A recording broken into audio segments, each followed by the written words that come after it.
Hola, me llamo Cédric Vandervynckt, soy el director general de Criteo en Europa del Sur. Ah, Trabajo con los países francés, español y italiano. Como lo puede entender, hace 28 años que no he hablado en español, así que si me lo permite, voy a hacer esta presentación en inglés, si está bien, porque mi español es un poco Uh, it's bad, really bad. So hello everyone. Just as a first question, just wanted to know who knows in the room what Criteo is, just before I start, just by a show of hands. Okay, so maybe just very quickly to tell you what Criteo is. So it's a French, actually, ad tech company that was created 10 years ago. And our mission is to deliver the right ad at the right time, at the right person. So that's something that you already heard in the past. But our business model is really focused on performance. So we only start making money whenever there is a customer engagement. So when a user or a consumer interacts with an ad, by expressing that engagement with a click, then that's when we start making money.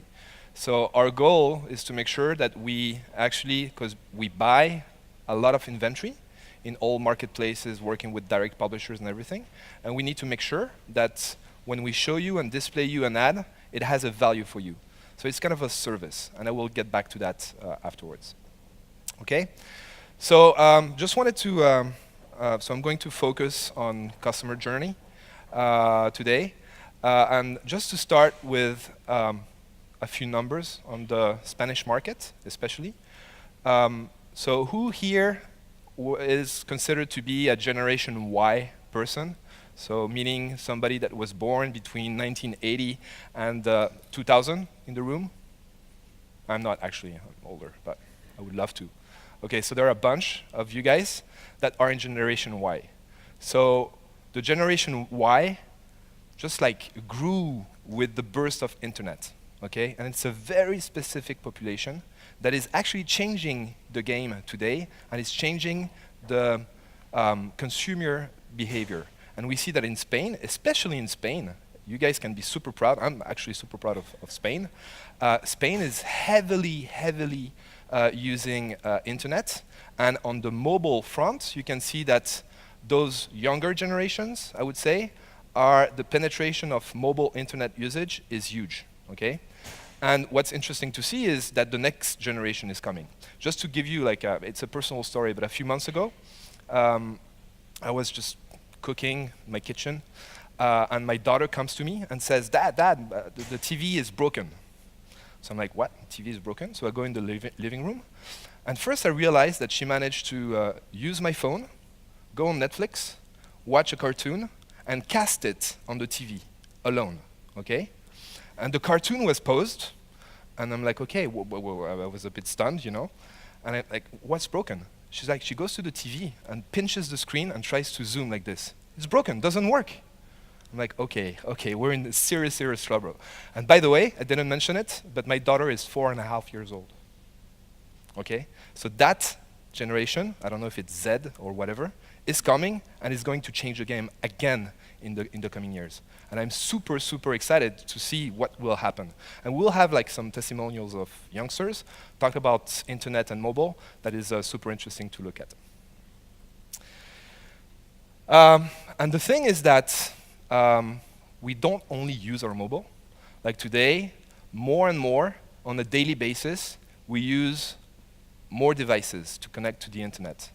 On average today in Spain, each internet user has 3.1 device.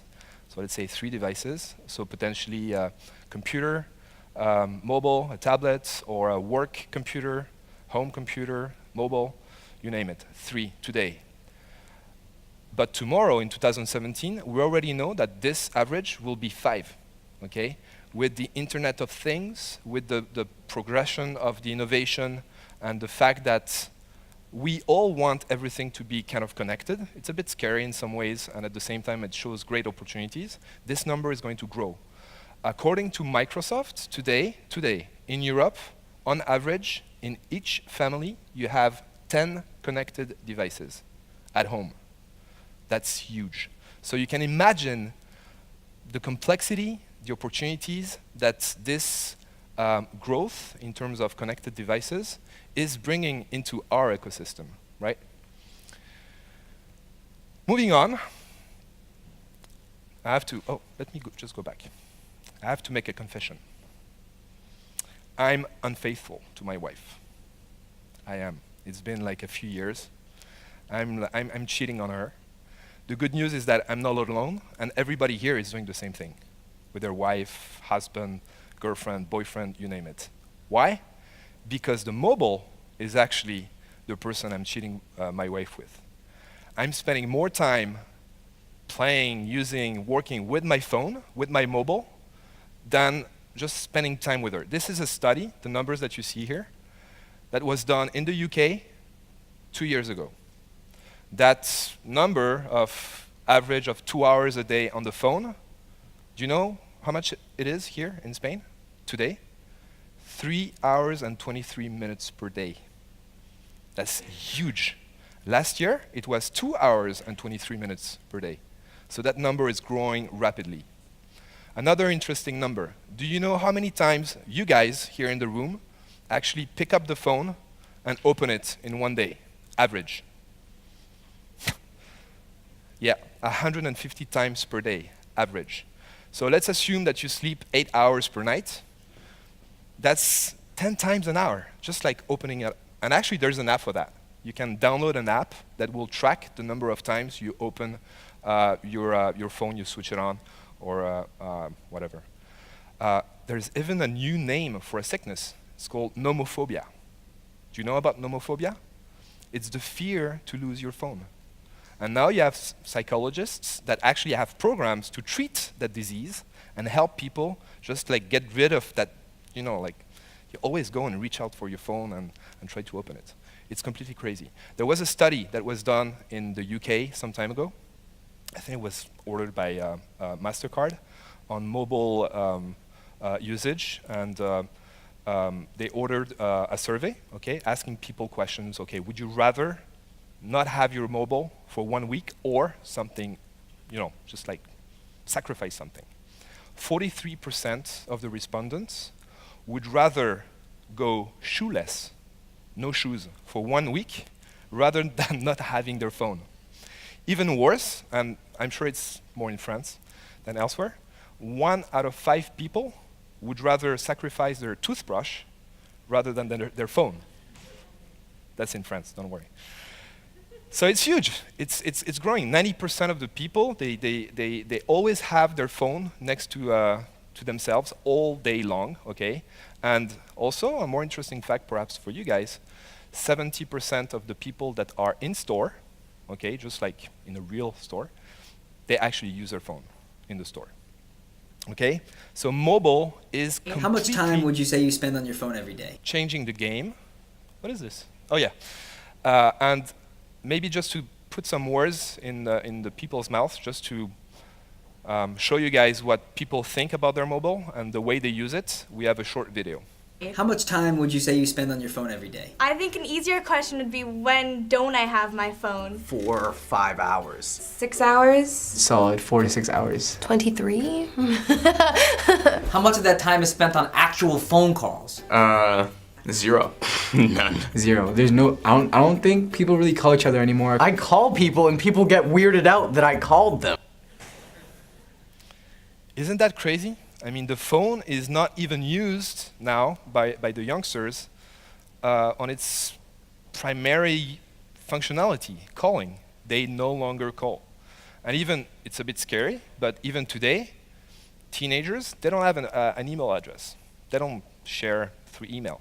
They do it differently, through WhatsApp, Snapchat, you name it. So it's changing a lot. And it's changing our world, okay?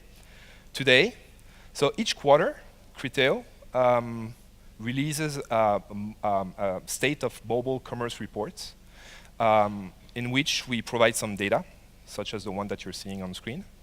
And the way we actually manage to get this data is by analyzing all the users that we see worldwide. Okay, so we are today present We have 27 offices around the world. We're running campaigns in 85 markets. And we have a reach of 1.2 billion users worldwide, so just below Google, actually. And that's a ComScore data. And this year, we will probably have been able to see $280 billion worth of transactions. So this number that you see here, 35% of all those transactions were done on mobile, is a global average. The good news is that in Spain, that number is very high. It's 34.1%, so it's very close to the global average, okay? And Spain is ahead of the US, is ahead of Germany, France, Italy, growing very, very fast. The blue bar that you see is last year, so you see the growth of the mobile commerce in Spain. And most probably, if I come back here, I don't know, in 1 quarter or 2 quarters, you will be the 4th biggest market in terms of m-commerce penetration. So mobile is huge, is growing rapidly, and is changing completely the way we as marketers, or as digital managers, or you name it, we need to change the way we actually look at the mobile business. The other thing that is changing in terms of customer habits and the way consumers today use digital and create a link between the online world and the offline world is that people research online and then they go to a store and they purchase. The same way they can research offline, so they can browse, they can look at products and everything, and then buy online. Sometimes even while they're in the store, they actually buy the product that they see on mobile, and you do that, I see that. So who does that actually? Some of you do it? You do it? Yeah, 1, 2, 3. Okay, so there is still some room for 4, okay. And this is also changing a lot the way consumers use internet in order to take decisions in terms of purchases. And the fact that when I say online is influencing also our offline behavior, it's not only through mobile, but it's also like cross-device. So you remember the number, 34.1% of all transactions in Spain were done on mobile. The other interesting number to look at is the fact that 50% of all transactions are cross-device. What I mean by that is that there were at least 2 devices used to actually achieve the purchase, okay? So it's also a fact to take into account. Mobile is not only, or should not only be assessed by the number of transactions that are actually achieved on the device, but also the way mobile can influence some purchases that you see on desktop or elsewhere, or even offline, actually. So the world is changing. There are many traditional marketing techniques that have evolved, and one of them is the word of mouth. In French, we say boca tu hoja. Gracias. The version 2.0 of that is social. I mean, today, 64% of all purchases are influenced by social. And it was key for us as a company. In 2012, actually, we started working closely with Facebook, and we did a partnership with Facebook in order to display our ads also on the Facebook environment, starting with classic ads, I would say. And last year, we went even further, and now we are also able to display ads, dynamic ads, showing like the different products and recommendations of products within the app, within the Facebook app, which made a huge difference. Yeah, so social is also very important in its ability to actually influence your decisions whenever you purchase something. One thing that doesn't change, well, I think doesn't really change, is the customer is the king, okay? That's been true for many years, but the significance of customer is king is changing. You no longer define the customer experience, they actually define it themselves, okay? They have the ability to create their own appreciation of their relationship with the brand, and it changed completely the way we should look at that customer experience, and we should actually try to understand and capture as many and as much insights as possible in order to actually ease up the flow, the relationship, the touch points between the consumers, the prospects, and the brands. And this is key. I mean, customer experience is the cumulative impact of all the touch points that anyone can have with your brand, okay? And it creates a relationship. It's a relationship that consumers have with the brands. And the whole idea is to try to understand how we can improve that customer experience. And in our perspective, the way we see it, the way we think retailers, e-commerce players should encompass that key principle is by doing two things. First, you need to personalize the user experience. Each consumer is unique. Each consumer is different, and they expect to have a special relationship with brands, okay? Personalization is key. Think personalization. The second thing is, we're in a user-centric or a people-centric or a consumer-centric, the way you want to name it, we're in that age, that era. Everything is about the consumer, and the sales strategy that we have should be reflected by this key priority.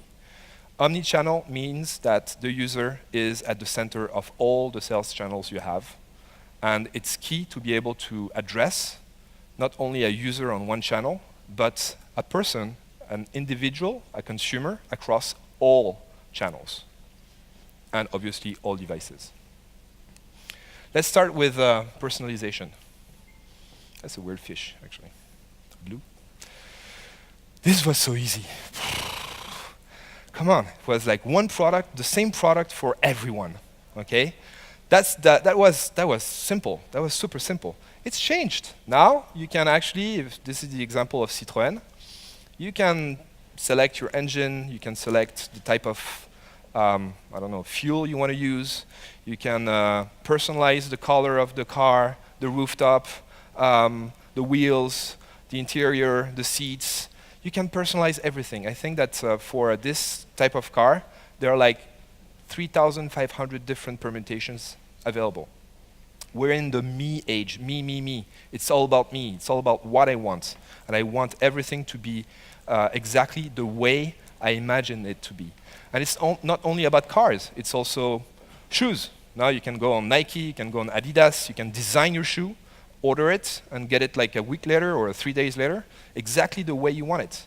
It's also about even like candies, M&Ms. You can like personalize, put your name on a candy. This is crazy, on a can, Coca-Cola can. It's everywhere the same. We're in the me business. It's about me. And personalization should go beyond the product itself. Personalization should be everywhere, before the purchase, during the purchasing experience, when you get the product, and after having bought something. And I'm going to share again like a personal experience. I joined Criteo 3 months ago, and before that I took some time off, and it was actually during the summer holiday. So I took my kids, my family, and planned a trip to Orlando. It was like, Magic Kingdom. I have girls, so they love princesses. So I had to go there, and they're at an age where they can appreciate it.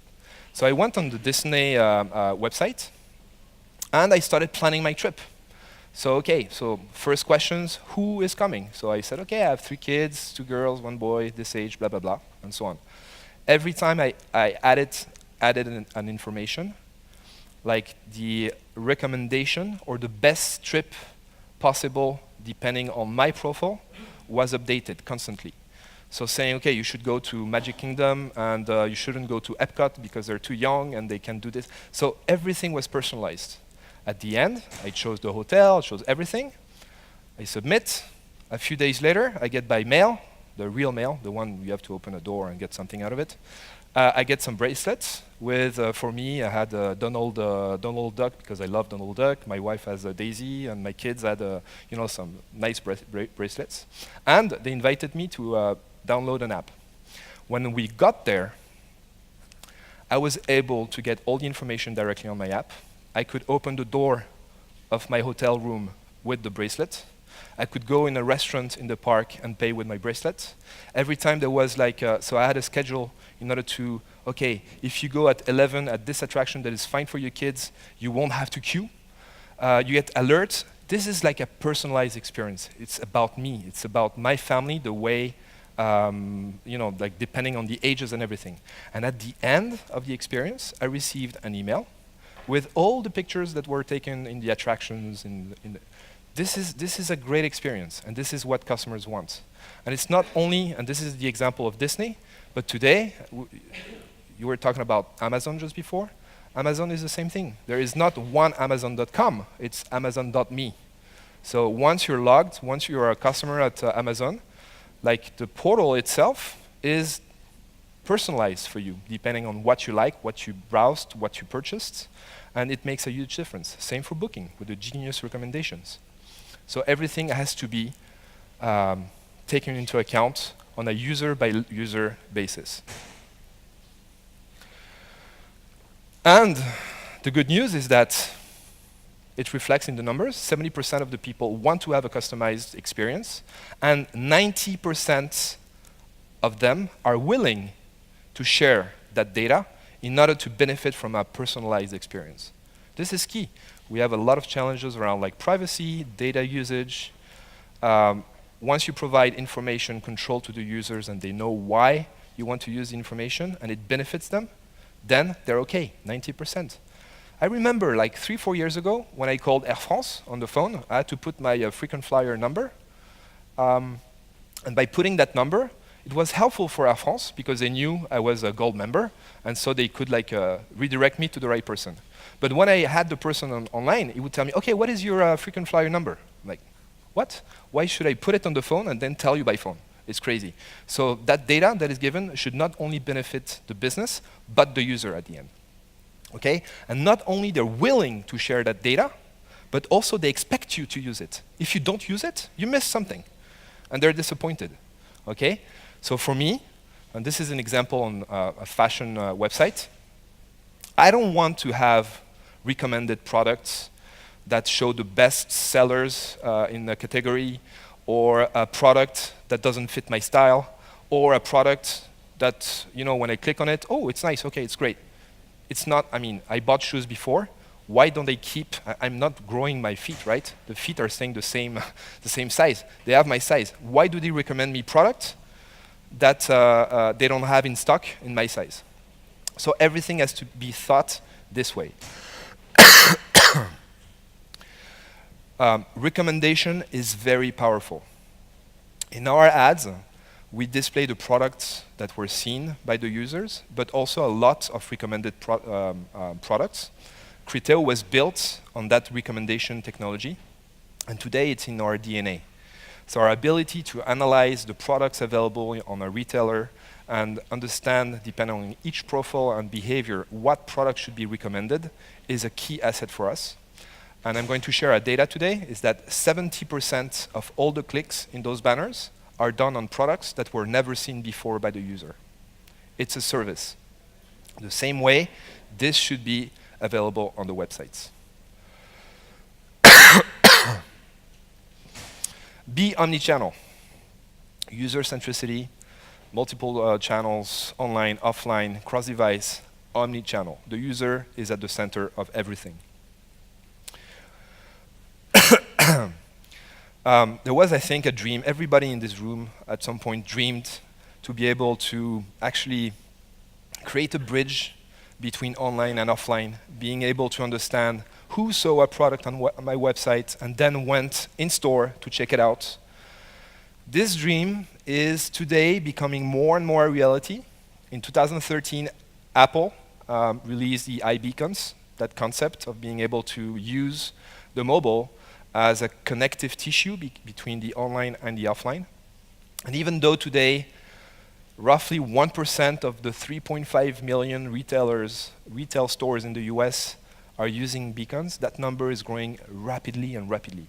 And more businesses are using that. A few months ago, I changed companies. Now I'm at Criteo. I had to also relocate, so I had to move my whole family. And so I went into a retail website and said, okay, I like this area in Paris. I want to live there, blah, blah, blah, looking at the different offers that were available, saved a few. And then the next weekend, I went in that area to go and check it out, see the atmosphere and everything. I received, and I had the app. I received, walking in the street, I received an alert on my mobile, okay, saying, hey, Cedric, it's me. Oliver in that real estate agency is able to give you more information on that apartment that you looked and can offer you a visit today. I was close to the real estate agency. Just walked in, started discussing with the guy. So this is a great opportunity to create more traffic offline in the stores, whether it's a real estate agency, a store, whatever. It's a great opportunity to create that link between online and offline. And this is also available more and more in all the businesses. One of the good examples I have in mind is experiments that Hilton is doing today in some hotels. When you're a Hilton member, you have a loyalty card and the app. Now today, you're able to enter, so when you booked a Hilton, you can enter in the Hilton. It detects automatically that you entered the hotel, gives you your room number. You go to your room, you take your phone, NFC, open the door. No more check-in, no more passport, credit card, blah, blah, blah, blah, blah, blah. They know you. They give you a great experience. So mobile is key, is the device that is always on you. It's actually freaking a lot of people. Like it's always like the extension of your arm. You always have it. It's the perfect device to create that link between online and offline. But it's also, when you look at mobile, we're talking earlier about cross-device conversions. In some cases, you see that conversion rates on mobile are not that good. So you see less value. Therefore, obviously, it's mechanic, less investments, less UX investments, less attention to the mobile.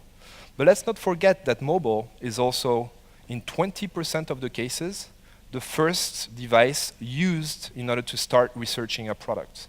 So it's going to influence completely the conversions that you will have in the end, either on a desktop or tablet, at the office or wherever. So it's really key to actually be able to invest on that. Is that the time? Good? Okay. So mobile is key. And the other thing is that the personalization that I was talking about earlier can also be achieved in-store thanks to mobile. So you have some examples today that are quite interesting. Macy's in the US, you can actually get in the store, take your mobile, take a picture of a product that you like, product recognition, you start having reviews, you get more information on the products, you get recommended products elsewhere that are available in the store. So the mobile device, when you're in store, can represent a great opportunity to actually personalize that experience, and it's key. Apple, the same way. When you go in an Apple store, they know you. They have those iPads or even like iPhones. They do everything on it. They take your email address. You know exactly what you bought. They can help you recommend you products and everything. So it's key to be able to import that personalization that you have online and create a similar experience offline. Trying to get that omni-channel homogeneity between online, offline, and different devices. So, as marketers, when you hear about online, offline, different channels, different devices, more and more devices, Internet of Things, I have an Apple Watch, tomorrow it's going to be a connected fridge, it's going to be a connected car. So great opportunities in terms of additional touch points in order to personalize the experience through different and numerous devices. But also, if you keep the same reflexes and you look at the way you did marketing before, it can become this kind of like mess where you have like switches everywhere and seems very complicated. The good news is that CMOs, CDOs are evolving, changing the way they do business. We no longer talk about marketers, but more like data-driven marketers. Data is key.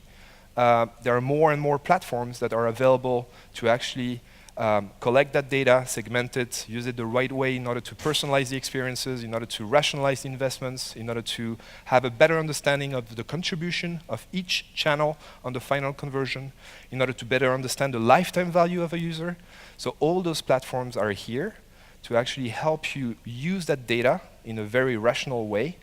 It means, obviously, and I guess that it's the same in Spain as in France, Italy, and elsewhere, that you need to hire different kind of profiles. And maybe even people here in this room have data scientist backgrounds or data analyst backgrounds. So those new areas of expertise are key to make the marketing evolve.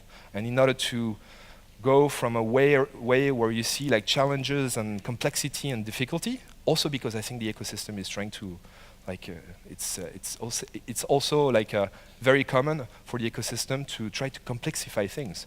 But when you think about it, it's not that complex. It's a great opportunity to actually rationalize everything, to automatize as much as we all can, and at some point, just like, well, it would maybe a dream, but just like to press a button, autopilot, and all the campaigns, online, offline, are synchronized. You understand exactly the value of each user. You have a great relationship with them. And I think that this is the opportunity that we have if we manage correctly the personalization and omnichannel. Thank you.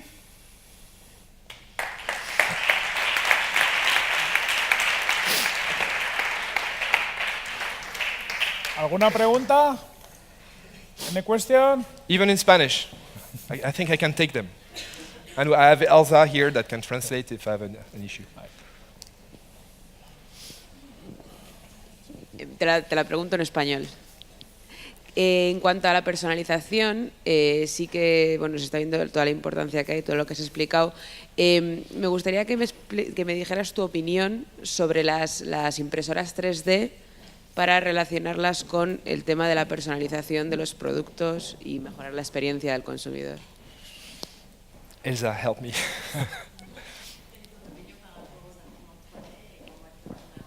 Oh, yeah, that's a very good question. Yeah, this is a very good question because I think that more and more companies are seeing that 3D printing opportunity in terms of so it's an additional layer that is brought. There is an example, I don't remember exactly the brand of the car manufacturer, but you can, on the website, you can build your own car. So the colors, everything, the interior, as I was saying before. And before buying, you can order to go and visit a store where you can test drive the car. And while you do that, they also send you by mail a 3D printed car, so your car, that you designed exactly the way it would look like if you had it. So I think that today it's more like the element of surprise that is used, but in the long run, I think that this can be very helpful in order to continue having that one-to-one relationship with the consumers and using that very flexible technology in order to, like for sampling and everything, it's very, very useful. And the campaigns that are done with 3D printing today in the different markets in Europe are increasingly growing. There are multiple examples in that area. Yeah. Perfecto. Hola. Antes explicabas... Sí, hola. Antes explicabas la experiencia de hacer un check-in en un hotel simplemente con una aplicación instalada en el móvil. Mi pregunta es, ¿estos dispositivos están ya todos preparados para eso? Porque yo imagino que esos check-ins, el poder levantar una aplicación en un momento determinado, será con iBeacon, con un sistema Bluetooth. No todo el mundo lleva el Bluetooth activado. Sí. ¿Cuánto le falta aún de tecnología a estos dispositivos? ¿Lo ves muy cerca o crees que falta un...? Perdón, y meto un elemento más, que es el sistema de pago. Es cierto que Apple también está desarrollando, hay más, pero hay que unificar tecnologías. ¿Cuánto crees que le falta para que eso se popularice? Sí. It's a great question. So I think that the payment system through phone is coming. It's not yet like fully available, but it's coming. It's available in the US and the UK with Apple, and there are also, I think that in some markets you have the Google Wallet product that is available. Today, everything that I said is possible. I mean, that Hilton thing is, the technology is here. So the beacons, they've been developed in 2013, so they're available. In the US, it's increasingly tested and more retailers are using it. The NFC technology is already available as well. I think that today it's more like, it's more a question of, there is like a tipping point where you have enough users that have Bluetooth activated by default, enough smartphone, enough Bluetooth usage, application usage, and then the infrastructures that are currently being built by travel companies, hotels, retailers, and everything, just to make sure that those beacons are there, that they not only are functional with Apple devices, but more universal, also on Android systems and other OS. And the NFC is it's a reality. So everything is there. It's just a question of adoption and usage that will democratize this type of services. But the one on the Hilton is completely crazy. I mean, when you think about it, it's crazy. But maybe this is like where we should aim at going. But in the meantime, in the transition phase, there is a lot of things that can be done without those beacons and everything. Like I was yesterday, I slept in a great hotel here in Bilbao. Amazing, beautiful. I booked directly, like on the hotel. So I gave my credit card. I gave my information and everything. It's a bit frustrating when you get in, when you do the check-in. They ask you again for your credit card and your passport and everything. So at some point, there is already some stuff that can be done that doesn't require heavy investments in terms of technology, installing beacons and everything, that can help that experience. That's my perspective. And also with loyalty cards. I mean, loyalty cards, you use them online, you use them offline. There is a lot to be done. At some point, you have the ability to actually collect the offline sales that were done by customers that have a loyalty card and use that data online in order to potentially cross-sell, upsell, integrate those behaviors, offline behaviors, online. Okay, thank you. Thank you, Cédric. Muchas gracias.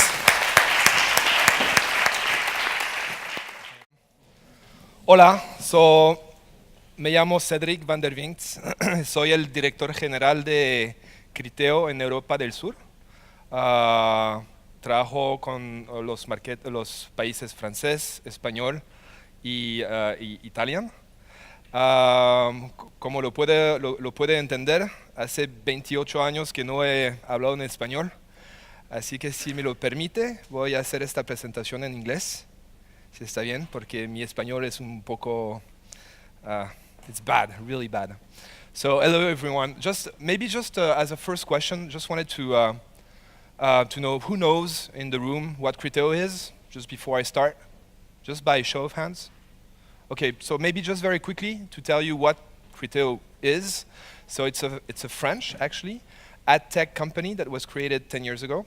And our mission is to deliver the right ad at the right time, at the right person. So that's something that you already heard in the past. But our business model is really focused on performance. So we only grew with the burst of internet, okay? And it's a very specific population that is actually changing the game today, and it's changing the consumer behavior. And we see that in Spain, especially in Spain, you guys can be super proud. I'm actually super proud of Spain. Spain is heavily using internet. And on the mobile front, you can see that those younger generations, I would say, the penetration of mobile internet usage is huge, okay? And what's interesting to see is that the next generation is coming. Just to give you it's a personal story, but a few months ago, I was just cooking in my kitchen, and my daughter comes to me and says, Dad, the TV is broken. So I'm like, what? TV is broken? So I go in the living room, And first I realized that she managed to use my phone, go on Netflix, watch a cartoon, and cast it on the TV alone, okay? And the cartoon was paused, and I'm like, okay, I was a bit stunned, you know? And I'm like, what's broke? Tomorrow, in 2017, we already know that this average will be 5, okay? With the Internet of Things, with the progression of the innovation, and the fact that we all want everything to be kind of connected. It's a bit scary in some ways, and at the same time, it shows great opportunities. This number is going to grow. According to Microsoft, today, in Europe, on average, in each family, you have 10 connected devices at home. That's huge. So you can imagine the complexity, the opportunities that this growth in terms of connected devices is bringing into our ecosystem, right? Moving on, I have to, let me just go back. I have to make a confession. I'm unfaithful to my wife. I am. It's been like a few years. I'm cheating on her. The good news is that I'm not alone, and everybody here is doing the same thing with their wife, husband, girlfriend, boyfriend. You start making money whenever there is a customer engagement. So when a user or a consumer interacts with an ad, by expressing that engagement with a click, then that's when we start making money. So our goal is to make sure that we actually, because we buy a lot of inventory in all marketplaces, working with direct publishers and everything, and we need to make sure that when we show you and display you an ad, it has a value for you. So it's kind of a service, and I will get back to that afterwards. Okay? So just wanted to, so I'm going to focus on customer journey today. And just to start with a few numbers on the Spanish market, especially. So who here is considered to be a Generation Y person? So meaning somebody that was born between 1980 and 2000 in the room? I'm not actually, I'm older, but I would love to. Okay, so there are a bunch of you guys that are in Generation Y. So the Generation Y, just broken. She's like, she goes to the TV and pinches the screen and tries to zoom like this. It's broken, doesn't work. I'm like, okay, we're in serious trouble. And by the way, I didn't mention it, but my daughter is 4.5 years old. Okay, so that generation, I don't know if it's Z or whatever, is coming and is going to change the game again in the coming years. And I'm super excited to see what will happen. And we'll have like some testimonials of youngsters talk about internet and mobile that is super interesting to look at. And the thing is that we don't only use our mobile. Like today, more and more on a daily basis, we use more devices to connect to the internet. On average today in Spain, each internet user has 3.1 device.